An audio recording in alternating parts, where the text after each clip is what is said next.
What is going on, everybody? It's your girl Pam with 2200 Tats. Yo, I am actually in person with really cool people today. It's not a Zoom call or a StreamYard or whatever the hell you use to do this stuff. Us. I can touch them, and I don't know if they want me to. I mean, I don't mind, but I need their permission. You can touch me anywhere you want. All right. Oh, God, here we go. All right, so with that, guys, I am joined today by the trio and a really cool group of ladies from Cover Your Little Ears, guys. Police Your Little Babies. Bad bitch vibes. Is that right? Yeah, that's right. That's right. There's no like accent or something. Y'all Absolutely. No. There's the accent. There's the accent. Yep. Yeah. I've got Glena. I've got Tezra. I've got Courtney. I remembered your name. Courtney. We are at the round table. We're actually at Tezra's house, which we're going to just not disclose that because she'll kick my ass. But we are definitely having a good little time. We just set up and we're going to see where this thing goes. And these women, I met them through a training that we all went through quite a while ago. And, man, I'm freaking stoked. So thank you guys should I thank you for being here today or should I thank myself for being here today? Because I'm at your We're going to thank you for being here today. Yes, all right. That's awesome. This podcast might take a turn where y'all are going to interview me. Watch. Yeah. Insane. But what's cool about having all three of these ladies, they've all been through the training that I went through a long time ago. They all know how to get real. They're vulnerable. They all have a story, which is what we're all about. We don't sugarcoat anything. So like I said, we keep it raw and unfiltered, guys. You know you got to police those little ears. Go do that. I don't want to get any more hate text messages or whatever the hell. Hey, but it's cool because we are stirring up controversy and things that need to be talked about. So, so thank you guys so much for being here. Thank you. Yeah, thank you for being here. Totally. We're excited. So exciting. Stoked. Did you just hit the mic? I did. I scared myself. I got in the way. That was Glena. She was too excited.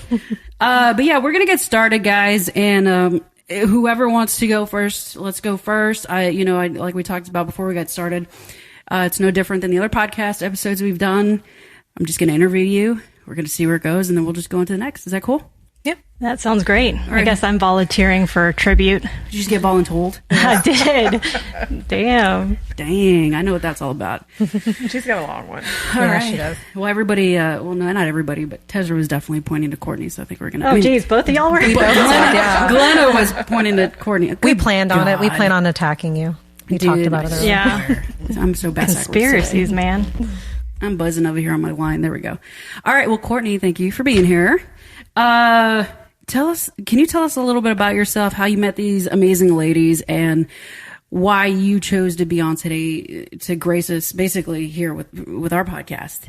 Yeah, with my lovely presence. Hell yeah, dude. You're all welcome. She's got the voice too. Listen to that. It's like Delilah. Remember Delilah? Oh my God, yeah, Delilah. Someone tonight. You got the radio I'd voice. start singing, but then I'd scare everybody away. So we all met. I guess Glena is really kind of the glue that's held our friendship together all these years. We met working at Mutual Place. God, how many years ago? We worked together for like 10 years, but it was back in 2006. I started in 2004, so I met you like in 2006. Is when I started there. Yeah. So she pursued me. I'll say that. Okay. Yeah. She was that kind of friend. I like that. She is a woman's woman for sure. She was like, I like you. You're not escaping me. I'm going to pull you in, take you under my wing, and kind of teach you some things about life. And we're just going to go on this venture together. And we've been on it ever since. She's absolutely amazing. She's the one who introduced me to Tezra, I guess. I don't Shortly know. after. I think it was at her wedding, right? Yeah. I did a terrible job on your makeup. I forgive you. It's fine. And then I got lost on the way to the wedding. It's like a theme with y'all. I got lost trying to find a place earlier. I don't get it. They've gotten used to me being late, I think. But yeah, so Glena is the one who also kind of tricked me into going into the program that you referenced a minute ago. Yeah. And I'm forever grateful because it's changed my life and my relations with people. And well, you know what's really cool about this right now is I really don't even know like anything about you. Yeah. I really don't. So this is Blank really slate. cool. I could be really scary. You could. It takes a lot to scare me, though. So let's see. I'll just stick these two on you. Yeah, it wouldn't take much. So let me ask you this. I can handle her very well. And guys, for my listeners, this may be a 3-part series. This may be one long ass episode. I don't know yet. We'll see. Let's just see how it plays out. Cool. All right. Yeah, we're just going to start with you. So before entering this training, which, we've talked about it before, where were you in your life? I mean, what was it that Glena saw in you that was like, hey, she might need this too? What was going on there? Well, what kind of triggered the whole thing was an argument between me and my ex. And on our episode, we call him the doctor. I heard that, by the way. Yeah. Today. Yeah. So I was with him at the time, and I was not aware enough of the situation and kind of the emotional, mental abuse that was going on. We'd been together at that point for 4 years, and he was living with me. And I had been pushed past that point of stress with him over a situation where I felt like he was cheating on me. I couldn't prove it. Turns out he was quite often, but didn't have proof behind it at that point. Was very gaslit and Go ahead. And I just lost it. And I broke past my normal, self-reservation and self-respect. And I remember I've never done this. This is not like me, but I got so frustrated that I ended up like punching a wall just because I couldn't. I had spoken all the words I could say, and I thought I was the crazy one at that point. And I felt so terrible. So I gave him space, and I left, and I went to Glena's house just to get away and to talk about things and to break down and really be with somebody who could maybe help me through my crazy, because I believed it. So I like to do my homework on people before I get to them or we get on the show. And I was listening to one of your recent episodes, and you specifically said, it's so funny, I heard it right before I pulled in and got lost. You said that he would whisper to you, and at one point he whispered to you, like, if you cheat, you know what I'm saying? Like, if you ever did, basically whatever he did, he would kill that person and do whatever to you. Yeah. Yet he was doing the same thing. He was constantly projecting. Well, but he was cheating. He was cheating. Yeah. So what did that? So there was infidelity involved. Did you have your kiddo with him at that point, or is this a different father? No, this is a different person. Okay, no worries. He didn't have any kids. We didn't have any kids together, thank God. Okay, no worries. But yeah, So my son was living with both of us at the time. And what was that like for him to see you go through that, or was he going through the same thing? My son? Yeah. I think it did have I did the best I could to protect him from hearing any of our arguments. If we ever argued, we would take it into the back room and close the door and like keep things as low as possible. It was only towards the end when I think I had, experienced that abuse 100 times over. And I was at the point where I was really just trying to get him to empathize with me, my partner, the doctor, that I did lose it. Thankfully, me punching the wall, my son was not there at the time. So he didn't get to experience that, thankfully. There was one argument that he did hear and see, and it's when, at the very end of our relationship, when there were texts that I did find from this girl and from the doctor that confirmed everything that I had believed. And I mean, it was bad. Yeah. Like, he had actually had this relationship longer than the relationship with me.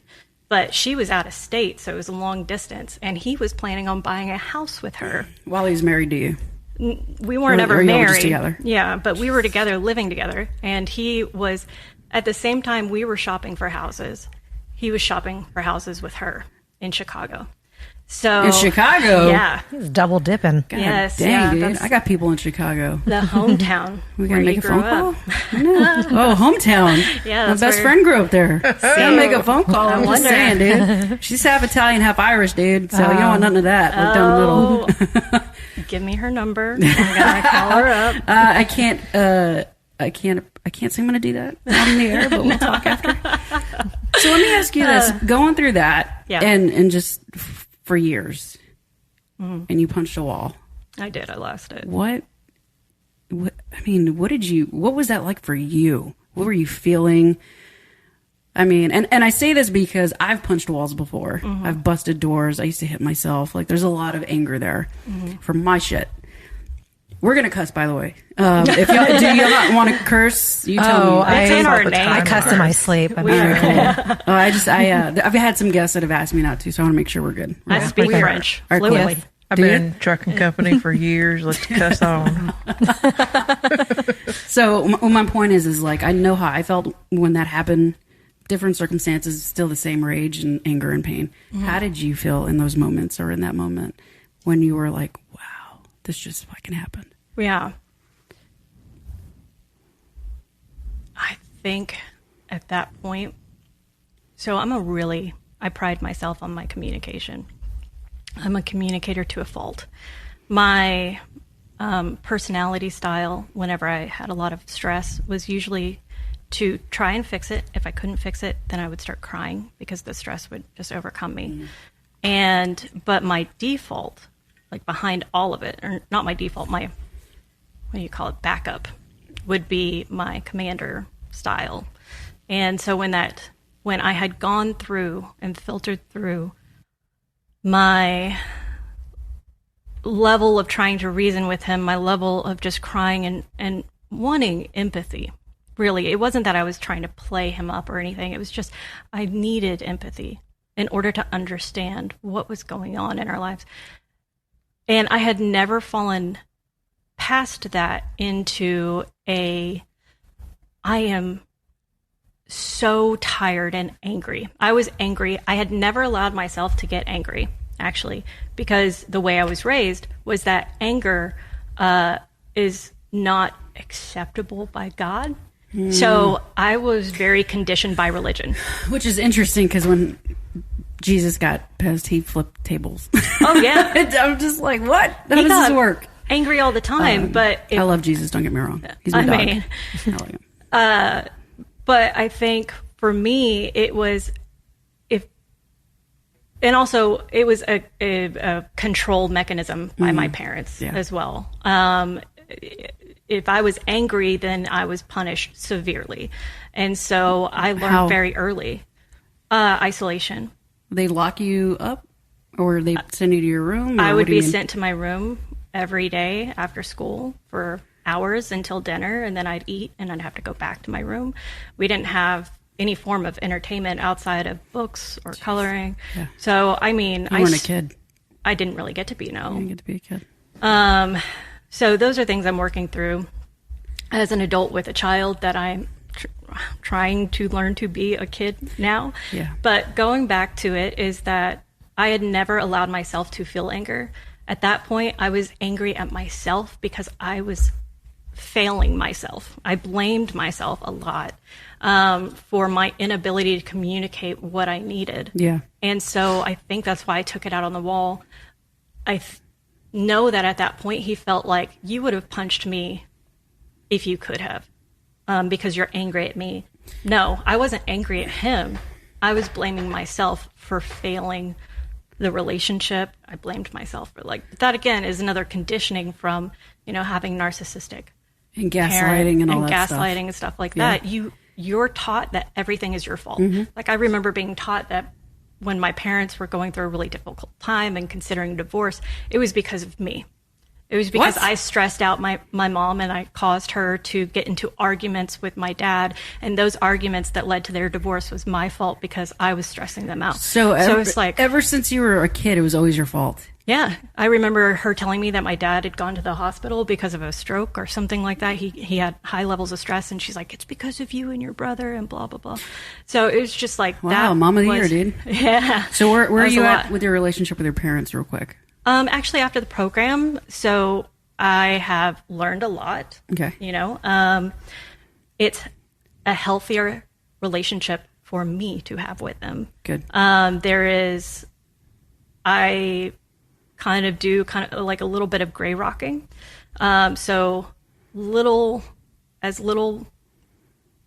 bit of like communication as possible that maintains a healthy relationship. Yeah. I don't get close because normally when I do get close, that information that I do share tends to be used against me publicly in Still? front of other family. Oh, yeah. Jesus. So Yeah. you have boundaries in place? I do now. I actually know what boundaries are now. No That's shit. fantastic. I love that. So It's a great tool to have. what kind of, so you go into the program, and guys, you don't have to go to like this specific program. You can just get help, dude. That's kind of where we're going with this. And not with your spouse. It's not gonna work with your significant other. You can't. It's like that what's it called? Like codependency, dependency. It just doesn't work, especially if the issue is your spouse or partner or whatever. But when you went into the training, what was probably the biggest aha moment for you? Okay, so the biggest aha moment, this should tell you something, right? I'd gone through counseling for some time. I moved out when I was 17. Okay. And so I'd pursued it through my college. And so I thought I was completely healed. I didn't think I was there for me, actually. The way Glena kind of persuaded me to go in is convincing me that I was there for her. What'd you tell her? We're gonna go on a little girl thing. We're going to a hotel. We're gonna like weekend. A girl's we're gonna weekend. go out a little bit, but it's like a girl thing. Let's go do this together. Yeah. And also, she had shared her story with me, and I had so much empathy for her story. And she's like, I think I'm going to do this thing, and I really just need your support. So if you could just be there, I just need to look in your eyes and not see anyone else, and you be my emotional support. And of course, you know, he'll let you partner with your friend when you get there.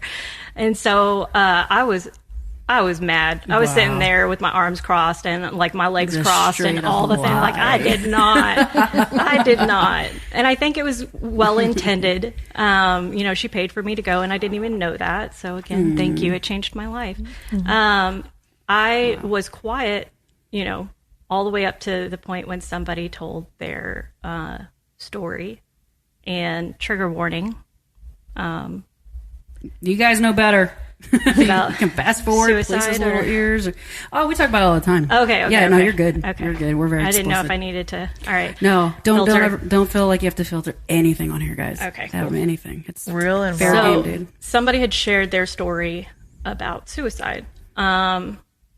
Because you kind of make a commitment at the end of the night that when you walk away from there, you know, if that's something you struggle with, then to mention it so that you have support. And so when they did, his story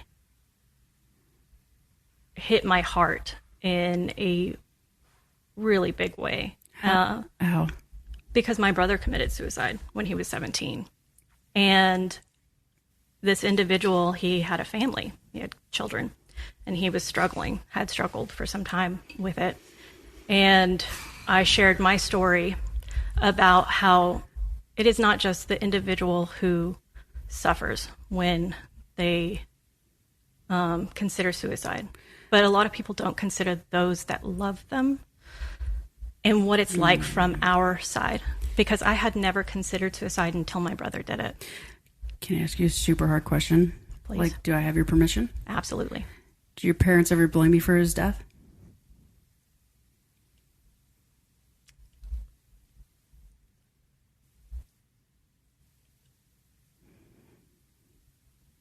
No.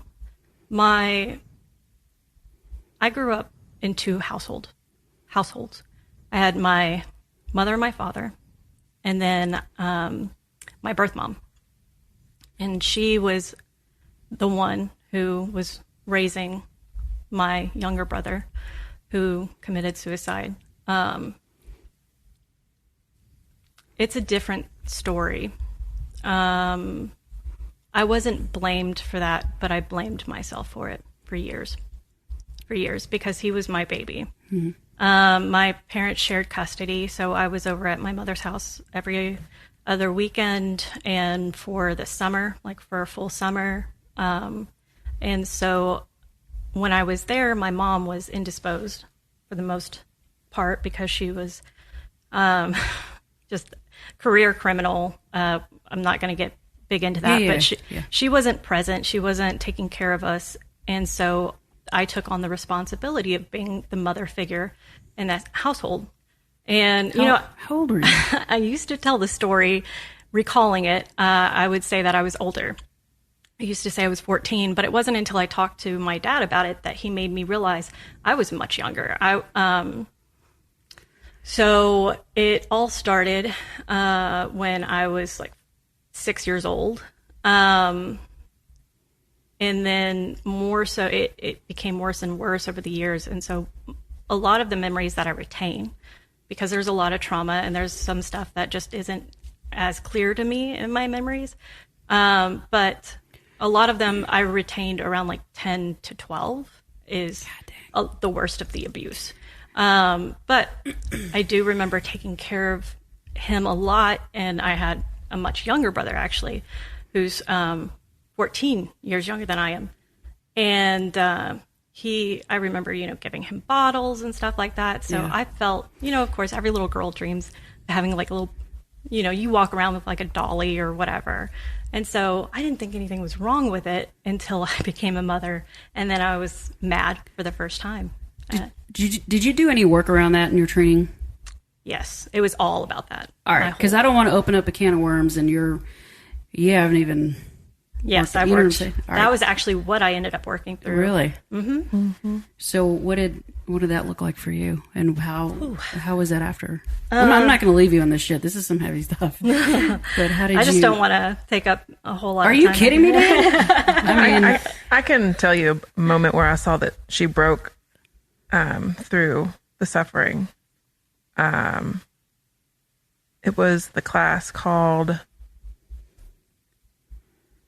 What is it?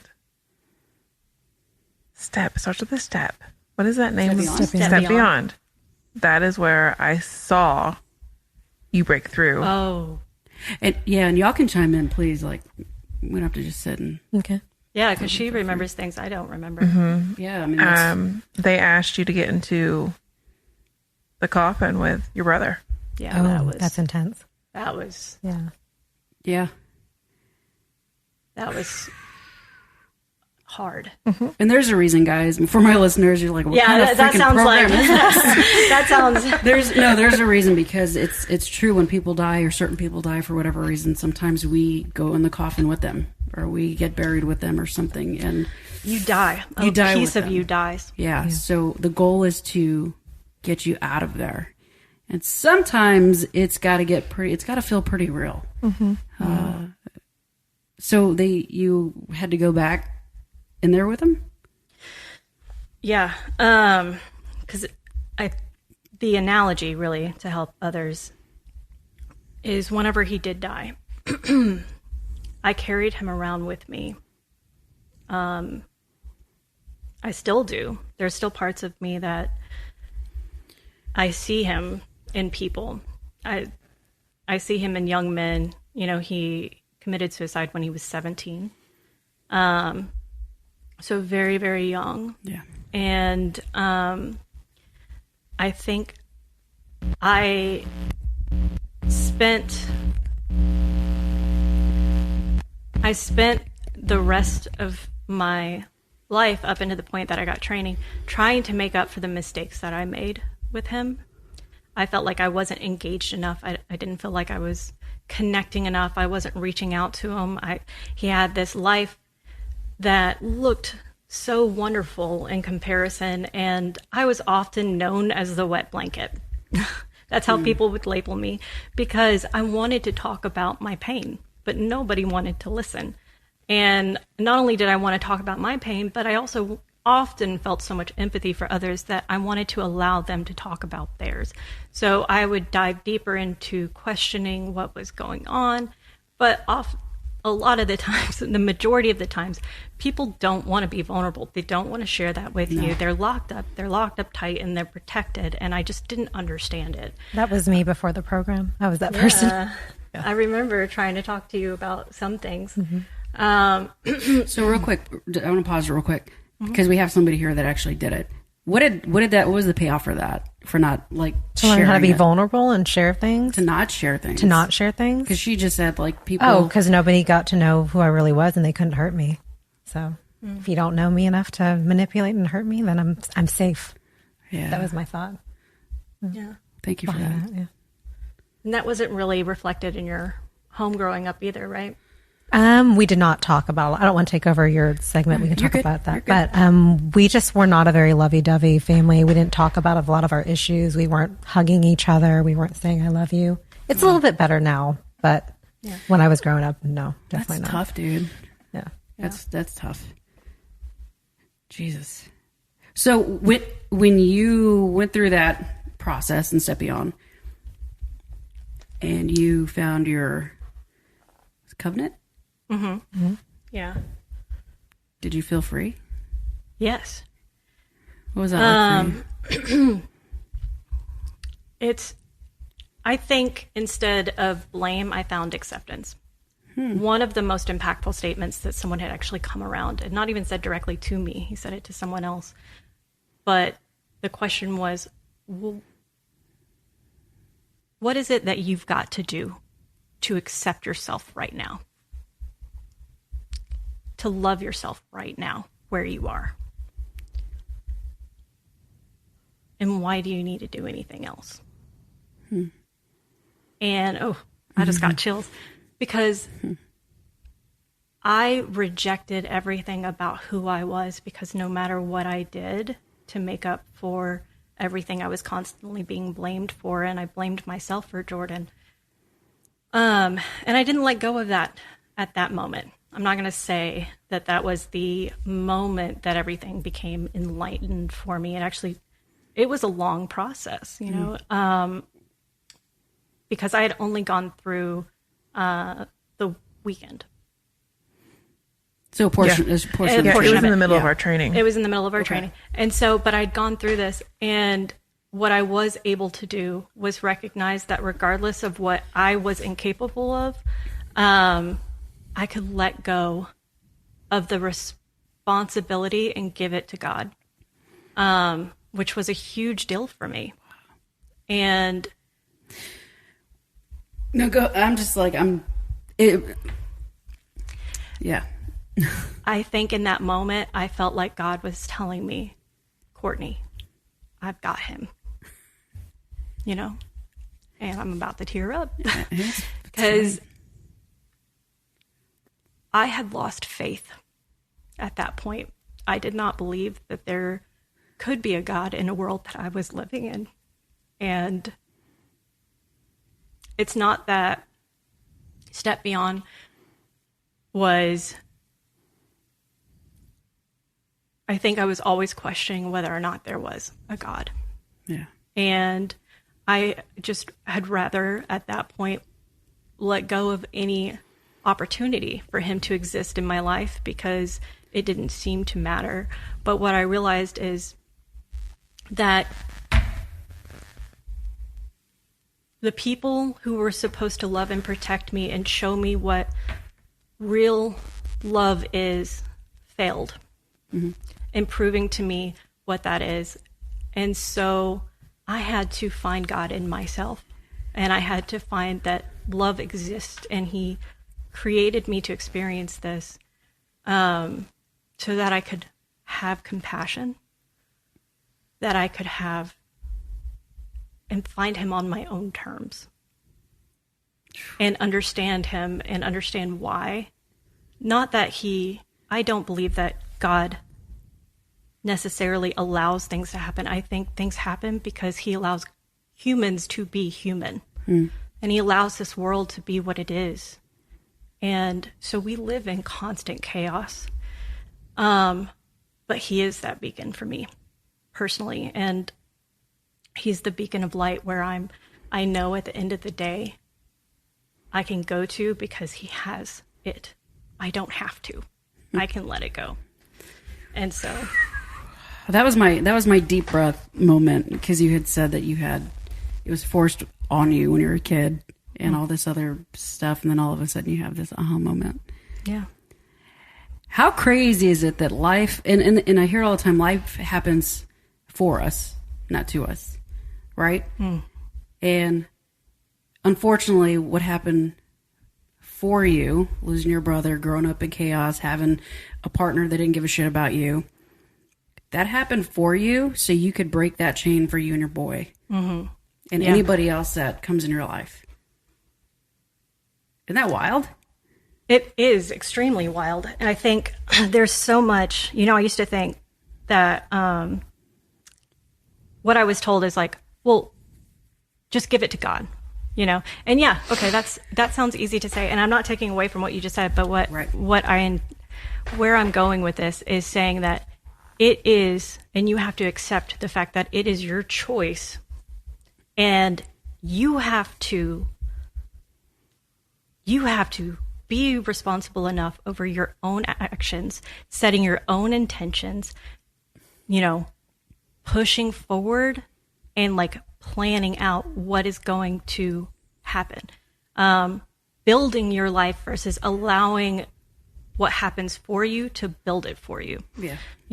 Because I think a big part of my life, I was just thinking, well, life happens to me. And I have no control over these things, and I'm just going to accept what's given to me, because what's given to me, God must be giving it to me, and I have no control over it. The reality is God gave you the power.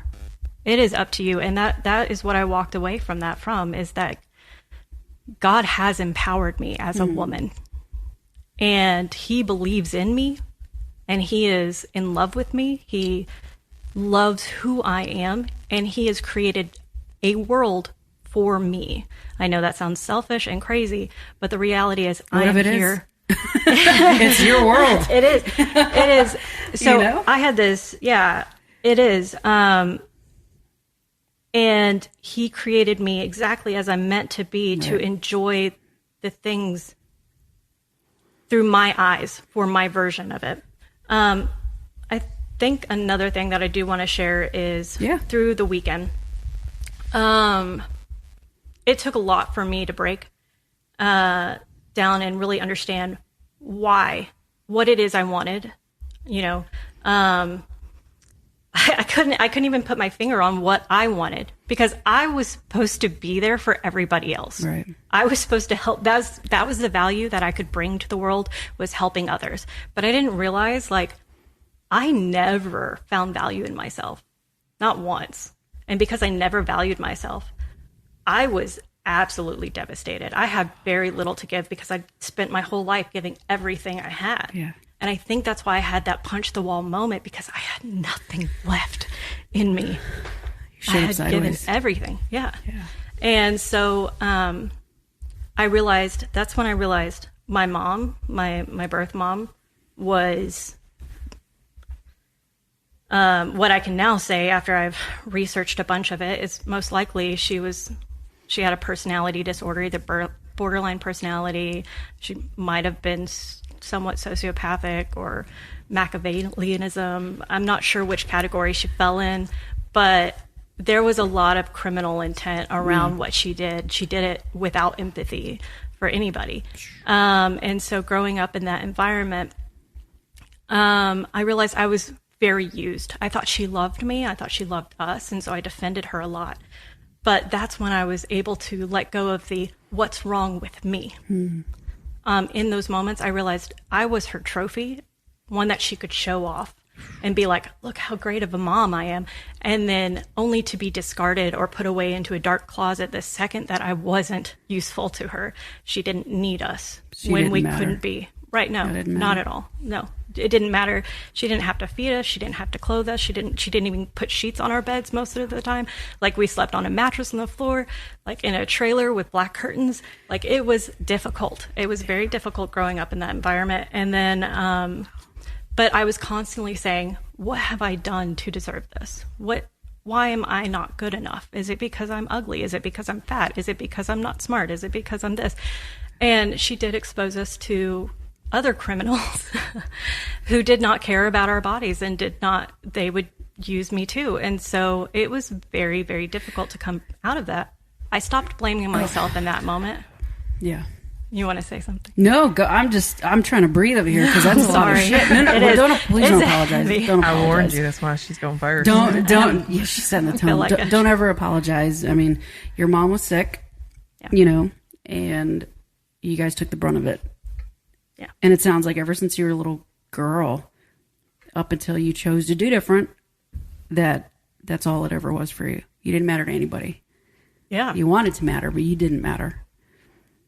I would go and find people who would, like I said, it was the devil you knew. Yeah. I would find men who made me feel like I was at home, because at least there I know what to expect. Isn't that great? Oh my God, I'm fucking ready. Oh man, dude. Thank you for sharing all this. Yeah. Seriously, thank you. Of course. We're all like, you guys, if y'all don't know these ladies from Bad Bitch Vibes, they talk all the time. They're very like, and by all means, guys, don't, just because it's a segment with her or you or whatever, like, if you want to chime in. We're all about it.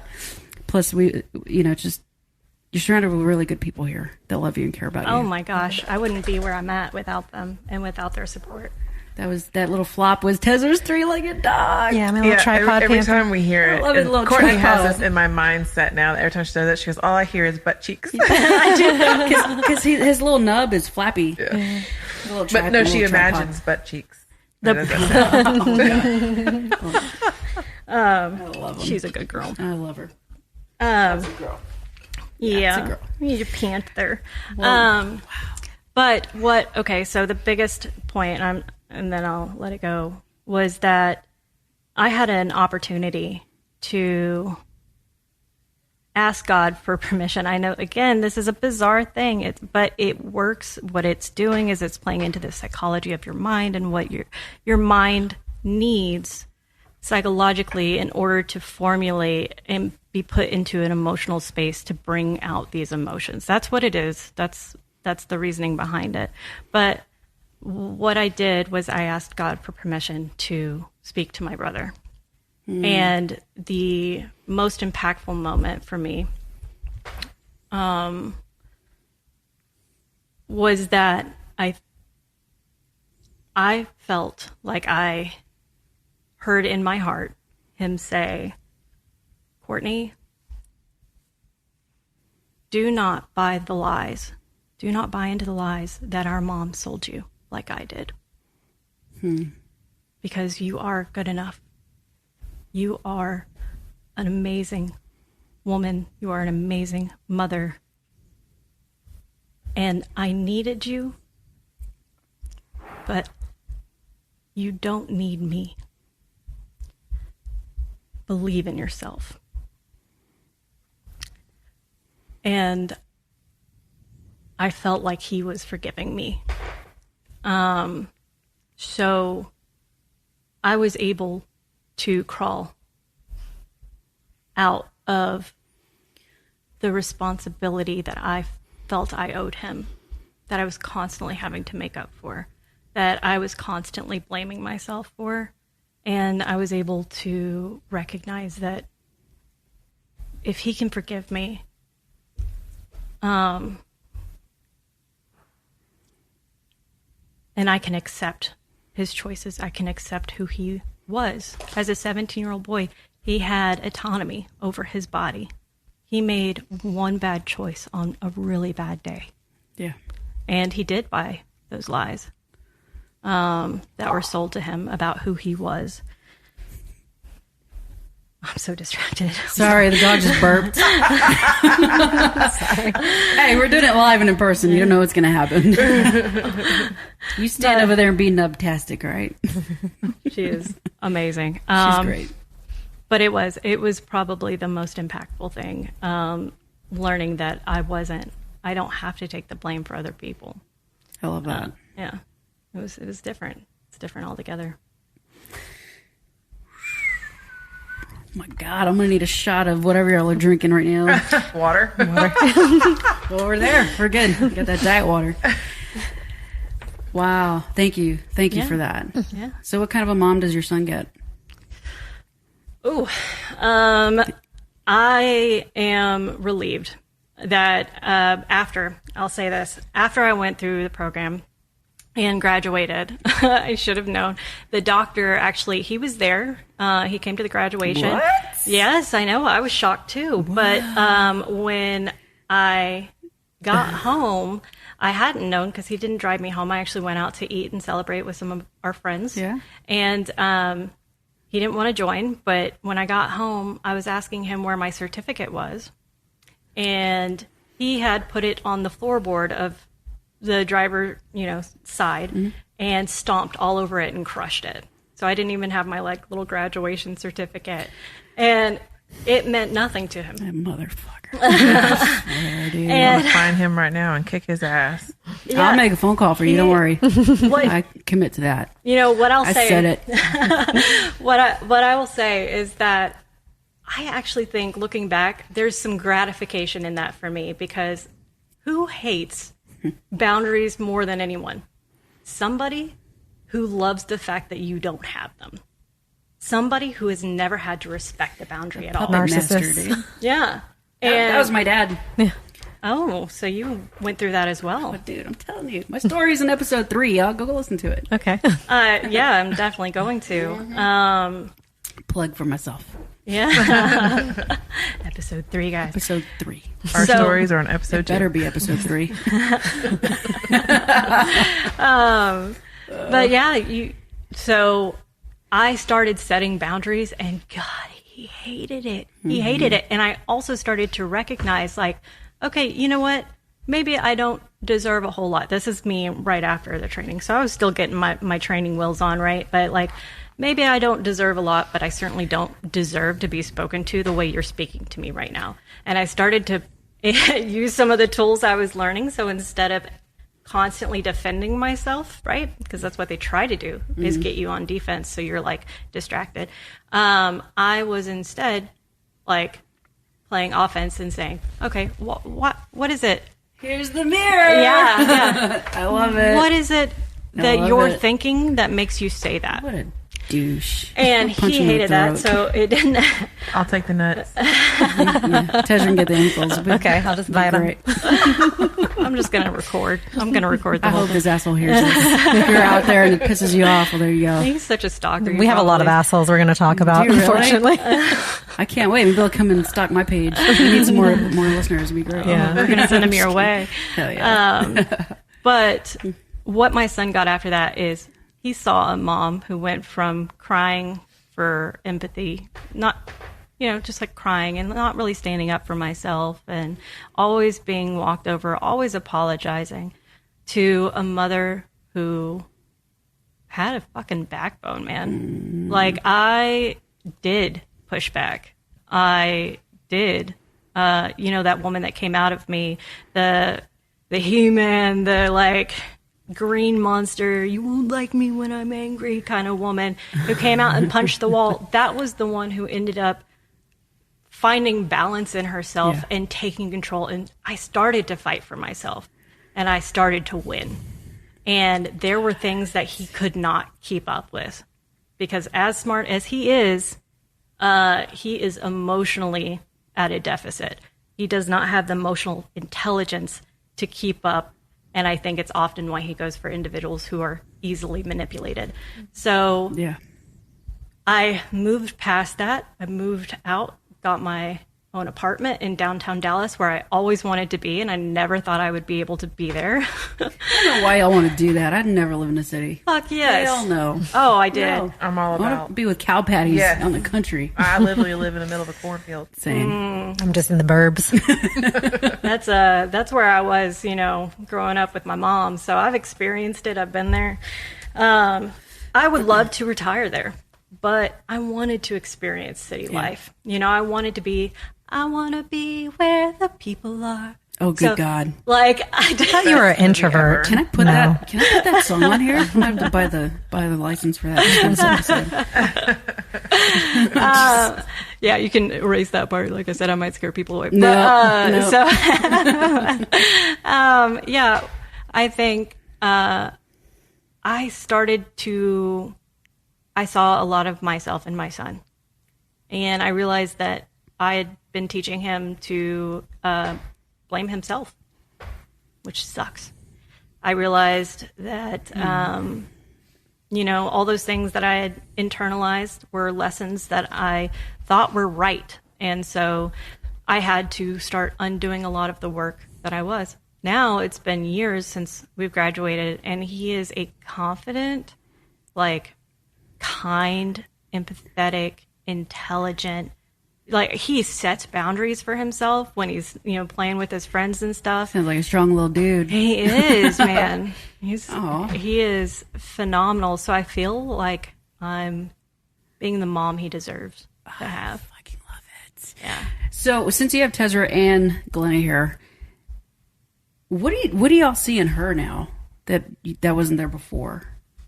Before the training? Yeah, or just where she was with this doc asshole to now. I mean, in all honesty, I saw her in my mind dancing with me to the Respect song because she finally gave her voice towards assholes and anyone that stepped on her feet instead of just letting them do it. Are you Respect? No, she's not. Mm-mm. What are you? This is me. I think that's what is. Oh, do the second one. I got Girl on Fire. First one, very first one. one. I forget the name of it. Oh shit! It's important to me. The Pee Party Dance. The Pee Party Dance. No. I know. What's one of the It was a new one to me. amazing songs that means the most to you? And if it's an 80s song and it's new to you, we need to. Oh Jesus! It is. Hold on. Is it What a Feeling? No, it's the two singers, the man and the girl that sing it slow, kind of. Hell. Yeah, I can't think of which one I don't it is. know. While she's searching, Yeah. yeah.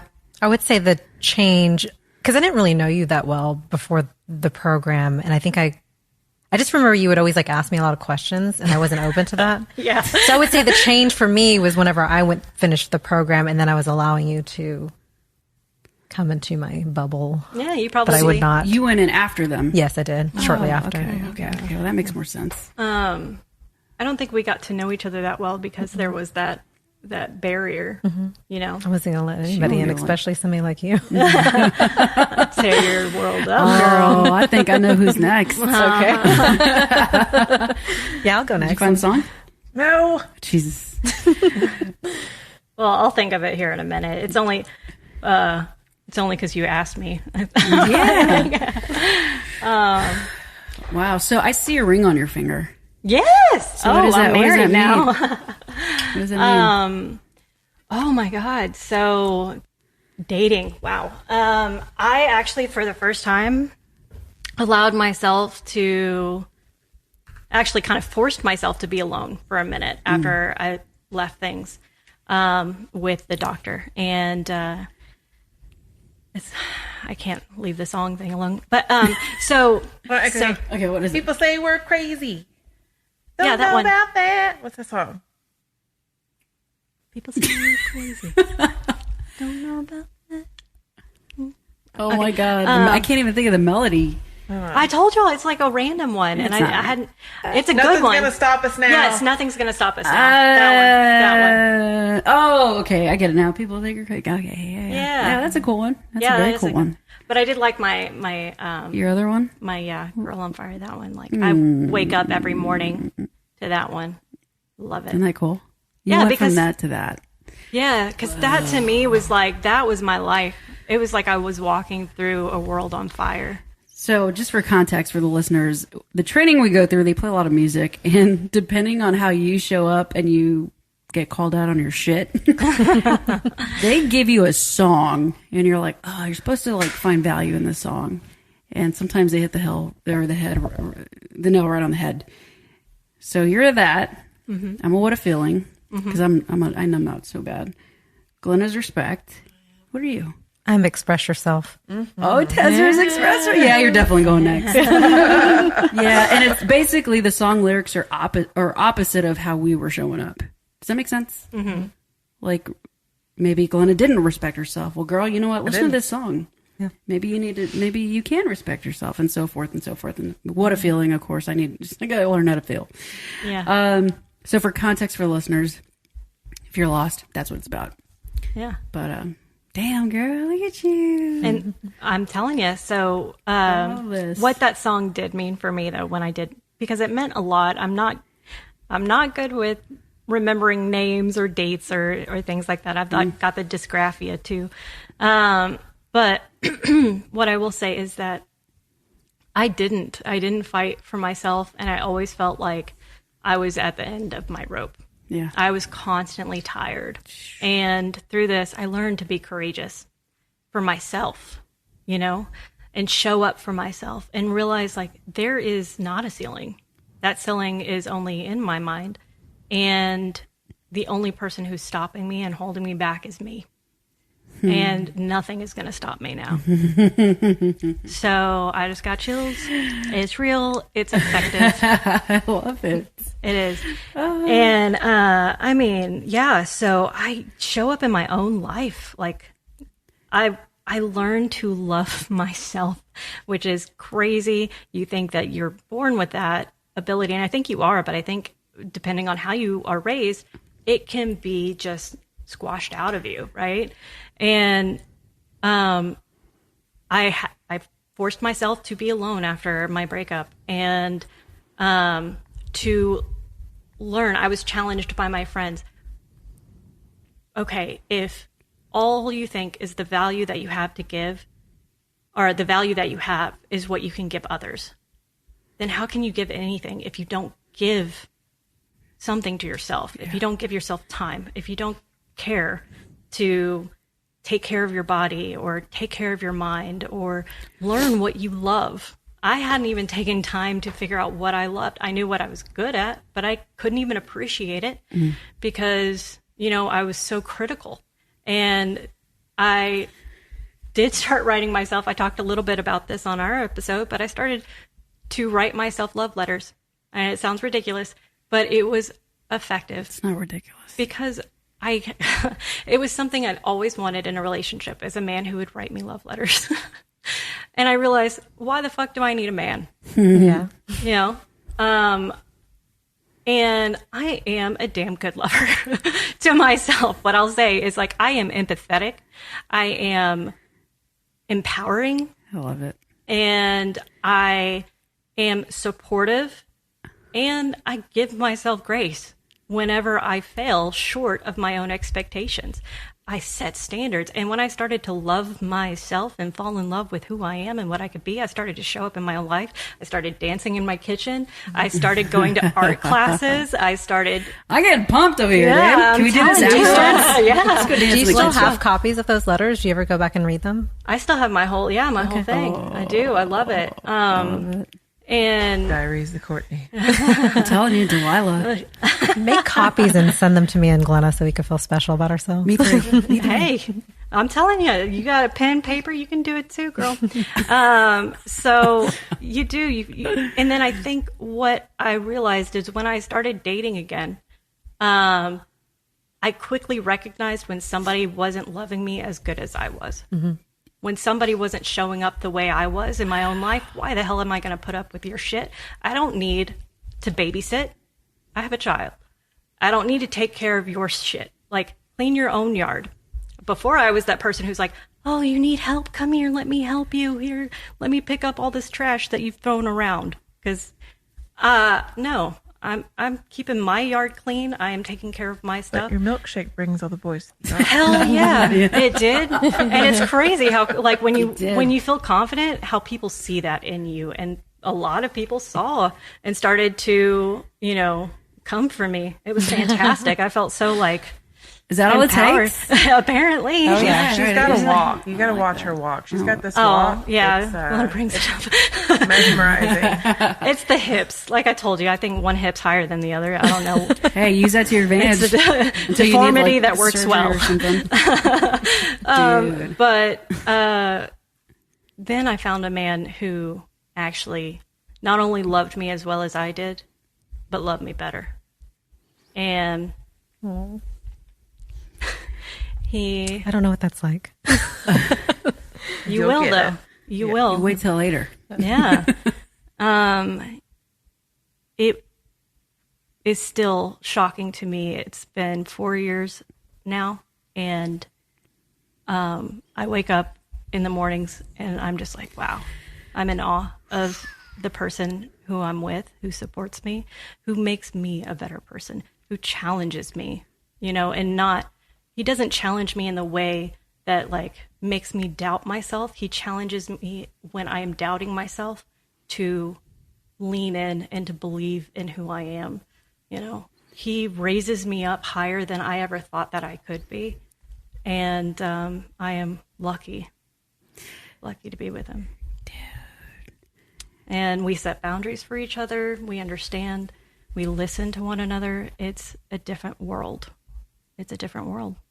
And he's not been through the training. And he's not. You No. know, see, and that's my point. You don't have to. Just You don't have to. do something for your emotional intelligence. He has gone through counseling. There you go. Yep. Therapy's pretty gangster. It is pretty gangsta. It is tools. I explained it in the last podcast that I could hand you a nail and a piece of wood. Could you drive that nail into the wood with your hands? Yeah. But could you do it as effectively if you had a hammer? If you had a nail gun? What is the intensity? Are you needing to build a doghouse or your own home? Yeah. What do you need, and go for that. And you can find a way. If I was financially strapped and I never thought I had the financial ability to put myself through a program, but when you realize the effectiveness of it, I also realized I'm entrepreneurial as shit. Like, I can start a business, I can raise money, I can That's good to know. do things. Yeah. I need somebody like you. Come on with it, girl. We can help you. But yeah, I absolutely believe in yourself. And no matter where you are in life and what you've experienced, there are avenues out, and you can be the person inside, you are. There's so much self-doubt out there that people have inserted into you with their statements and their own doubt and their own projections. And it is your choice to accept those as truth. But you also have the choice to reject that. I reject that. And you can reject it. You don't have to internalize. When you find yourself calling yourself, oh, that was stupid, or I'm dumb, or you can also stop and pause and say, oh, fuck that. I'm awesome. I'm smart. Maybe I don't have my shit together, but I'm going to accept and love myself. I'm a bad bitch. Yeah. I'm going to accept and love myself right where I'm at. I don't have to do a damn thing. I feel like I'm at a TED Talk. Welcome to my TED Talk. I'll get off my pedestal. I love it. No, I love it. I love it. And I'm going to leave you. We're doing amazing with time. Just, and this is probably going to have to be a 3-part segment. There was an incident that happened. I don't know about y'all, but I've been around a lot of people that have taken themselves out, like suicide, and like, I'm tired of burying people I know are more of my friends. I hate it. And there was one incident where we lost somebody. This training that we all went through, we lost him. He was a veteran. Yes. And I talked to one of his trainers. I'm not going to name names, but I'd asked her, I'm like, how do you not blame yourself for this? Because again, I was a trainer and we were all kind of up and coming trying to figure this shit out. She told me, and it resonated so much that I carry it with me the rest of my life. She said, how arrogant would it be of me to think that I had the magic words to save his life? Oh. That's what I said. I was like, oh, okay, you're right. You're right. She's like, I'm not God. Oh, shit. All right. And ever since then, and I've lost more people since then, I'm like, all right. At the end of the day, they're going to make their choice. We don't like it. We don't want it. Yeah. And I've even been there again, not that close again, but I'm just like, fuck. And nobody's going to stop you. You just got to know your worth and know people that love you, Mm-hmm. If that person, if you could talk to them, if you could open your heart in the moments where you're quiet and just ask them, why? Like, why? And do you blame me? What do you think they would say? It's not even about you. Right, exactly. And would you want me to blame myself? Right. And I think the truth is that we cannot quantify the amount of pain that these individuals have. And we might not ever understand their decisions, and we might always miss them. But if God was able to give us the ability to have our own choice, then what is it for us to try and take that ability away from others? Yeah. It was Jordan's choice to take his life. And if I could go back in time and prevent him from making his choice, I would. But again, how arrogant. I miss him. I love him. I wish. But the reality is, he's still with me. Yeah. And he's still, and that's what spirituality is. No matter what faith you have, if there's a religion behind your faith, if there's spirituality, if there is earth, if there is just something bigger out there, then I think we carry the people with us that make the biggest impact. And I don't ever think that anyone would want to be a burden to be carried. Mm-mm. And yeah, I think there is something to be said about it's hard for me to say. I think I was challenged once, and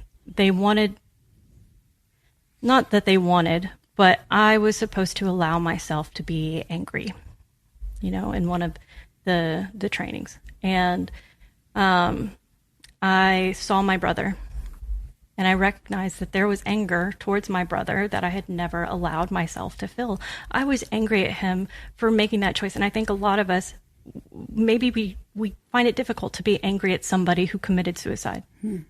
How can you be angry at somebody who's dead, who's gone, who you can't hug anymore? You just miss them. And I think that's a part of humanity, is that you kind of put them into this unrealistic, memory file where they were perfect angels and everything was right with them. And maybe there's regrets that you have that you file away, and then you say, I'm going to do better the next time. But I think when I walked away, somebody told me, I feel like you're going to miss out on an opportunity if you don't allow yourself to recognize or to be angry. And I was afraid. And I remember going into a quiet space and sitting down for a minute and just in my own head saying Jordan, I don't know what to do, because I don't see you as a 17-year-old boy in my head. I see you as a 7-year-old boy. Mm-hmm. And when I know that you took your life, I don't see a 17-year-old who has the autonomy and capability. I just see the little boy who suffered and who I couldn't be strong enough for. And I don't know how to be angry at you, but I'm angry. And I remember feeling like he was just, the message that I received at that moment was, it's okay if you want to be angry, but can you love me and still be angry. And I just found acceptance in that moment that it does suck. It sucks for me. I'm wounded. I'm selfish. I need to heal, and I need to feel like you were stupid to make that decision. You hurt me. I imagined every way, everything he felt after that, what he went through, the pills he consumed, how he did it, every step leading up to it, it just replayed in my head over and over. All the words I didn't say. I had a million conversations with him after he was gone.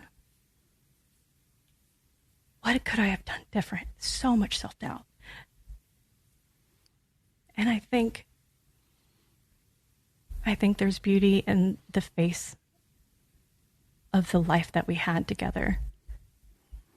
And I do recognize that nothing will ever hold me back from having those hard conversations. I don't care how uncomfortable it makes you feel. I don't care how uncomfortable it makes the situation for other people. If you are struggling, you and I, we're going to talk. That is the gift that has been given to me, is recognizing that your life is so fucking important. And if you don't find importance in your life right now, you will. But look for the important value in other people who fucking love you. And hold on. And if you can't hold on, reach out. Because you have people who love you. Just be afraid and say it anyway. Because this life can suck. But it's so fucking worth it. I agree 100%. Yeah. So I hope that you know that you cannot. Those individuals you've lost, and I'm so sorry that you've lost them. And I'm so sorry that that pain might still be present when you remember them, because they're not there now to challenge, to say more to. But it can't become a rock. If anything, know that you did make a difference. What you did say did matter. And that you improved the life that they did live.